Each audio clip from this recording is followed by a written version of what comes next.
আজকে সিমের বিচি দিয়ে শুটকি রান্না করলাম, মানে চট্টগ্রাম ভাষায় খাইসা খাইসা দিয়ে ছুরি শুটকি।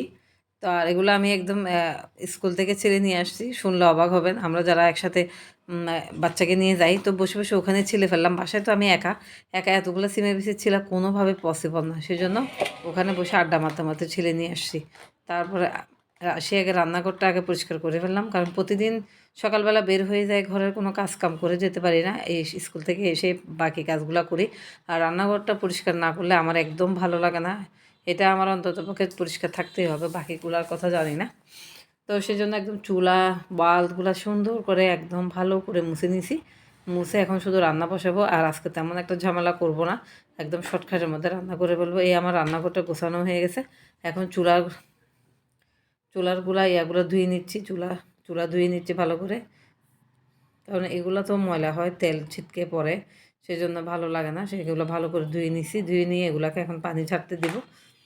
তারপরে এখন আমি ভাত রান্না করব। চালটা ভালো করে বেছে নিছি, বেছে নিয়ে রাইস কুকারে বসিয়ে দিলাম, কারণ ভাত হইতে হইতে আমি বাকি তরকারিটা রেডি করে ফেলবো। এদিকে আমি রসুন পেঁয়াজ টমেটো কেটে নিছি। এখন আমি রসুন আর পেঁয়াজটা একটু থেতো করে নিব।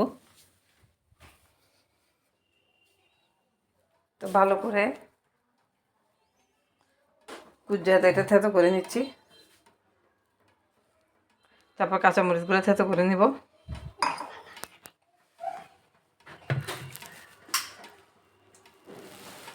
তারপরে এখানে আমি শুটকি ভেজাতে দিয়ে দিলাম, আর শুটকিটা আমি গরম পানি দিয়ে ভিজাতে দিছি, কারণ ছুরি শুটকির মধ্যে সাদা সাদা ময়লা থাকে, সে কারণে এটা ভিজাতে দিয়ে আমি এখন রান্না রেডি করব। তারপরে অনেকক্ষণ ডলাডলি করলাম, কোনো কাজ হচ্ছে না, তো দেখতেছে যে এটা ভিজাই রাখতে হবে। ভিজাই রাখলে তারপর শুটকিটা থেকে সাদা ময়লাটা চলে যাবে। চুলার মধ্যে ডেকচি বসাই দিছি, অলরেডি তেল দিয়ে দিলাম। তেলটা গরম হওয়ার সাথে সাথে আমি এখানে জিরা দিয়ে দিলাম, তারপর থেতো করে রসুন পেঁয়াজ দিলাম, কাঁচামরিচ দিলাম, দিয়ে একটু নেড়ে চেড়ে নিচ্ছি। তারপর শুটকিটা দিয়ে দিলাম। শুটকিটা দিলাম এই জন্য যাতে একটু তেলের মধ্যে ঘ্রাণটা বের হয়। তারপরে এখানে মরিচের গুঁড়া, হলুদের গুঁড়া, মশলার গুঁড়া সব কিছু দিলাম। মরিচের পরিমাণ একদম কম দিচ্ছি, যেহেতু আমার মেয়ে খাবে, ওর থেকে ঝাল লাগবে সেই জন্য। তারপর পানি দিয়ে এটাকে আবার ভালো করে কষিয়ে নিচ্ছি।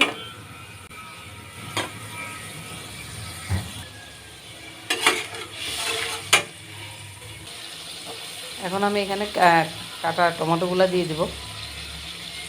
রান্না করবো একদম অল্প পরিমাণ, মানে 1 পোয়ার মতো, সেজন্য আর বেশি কিছু টমেটো দিলাম না। বেশি টমেটো দিলে আবার টক হয়ে যাবে। এইটুকু বেশি আমি রান্না করব। আমি যেহেতু একা খাবো, সেই জন্য বেশি একটা তরকারি রান্না করবো না। এটা আমার একবেলা, দুপুর আর রাত্রে হয়ে যাবে। তারপরে নেড়ে চেড়ে আমি আবার ঢাকনা দিয়ে রাখবো। তারপর ঢাকনা তুলে আবার এখানে আমি একটু পানি দিব কষানোর জন্য। এখন আমি পেঁয়াজ কেটে নেব। তরকারি আমার হয়ে আসছে। সিমের বিচিগুলা একদম নরম, বেশিক্ষণ সময় লাগে না হইতে। তো এই তো ধনেপাতা কেটে নিয়েছি, এখন এটা আমি ছড়িয়ে দিলাম। এই তরকারিটা আমার হয়ে গেছে। মাশাআল্লাহ, এত সুন্দর ঘ্রাণ বেরোচ্ছে, যেমন শুটকির ঘ্রাণ তেমন সিমের ঘ্রাণ। তো আজকের ভিডিওটা এই পর্যন্ত। যদি ভালো লাগে লাইক শেয়ার কমেন্টস করবেন, আর যারা ফেসবুক থেকে আমার ভিডিওটা দেখতেছেন তারা একটা ফলো দিয়ে দিবেন, আর যারা ইউটিউব থেকে আমার ভিডিওটা দেখবেন তারা একটা সাবস্ক্রাইবার করে দিবেন, সঙ্গে একটা লাইক এবং কমেন্টস। আল্লাহ হাফেজ, বাই বাই, টাটা।